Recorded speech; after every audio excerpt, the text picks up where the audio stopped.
ఓం నమో వెంకటేశాయ. ఈరోజు శనివారం.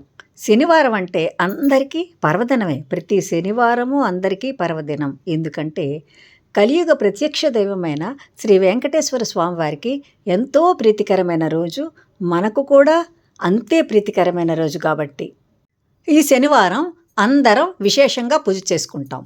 అయితే కొంతమందికి కొన్ని బాధలు కలుగుతూ ఉంటాయి. ముఖ్యంగా మనం చేసుకునేటటువంటి కర్మల వల్ల శని భగవానుని ఆగ్రహానికి గురి కావలసి వస్తుంది. శని భగవానుడు దయామయుడు, కానీ మనం చేసినటువంటి పాపాల వల్ల మాత్రమే అతను ఆగ్రహిస్తాడు. అయితే దీనికి మనం పశ్చాత్తాపపడిన తరువాత ఈ బాధలు తొలగాలని కోరుకుంటాం, స్వామివారిని శరణాగతి కోరుకుంటాం.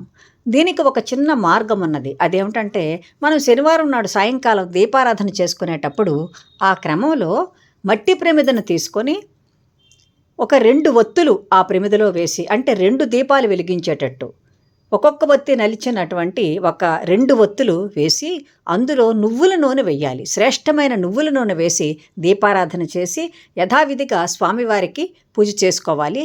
స్వామికి సంబంధించినటువంటి శ్లోకాలను చదువుకుంటూ శని భగవానునికి సంబంధించినటువంటి చిన్న శ్లోకమైనా చదువుకొని ఈ కష్టం నుండి దాటవెయ్యమని స్వామివారిని, శని భగవానుని కూడా ప్రార్థించుకుంటే తప్పకుండా ఆ కష్టం మనకు ఉండకుండా ఉంటుంది. అంటే కష్టాన్ని దాటగలుగుతాము. ఈ విధంగా చేసి చూడండి.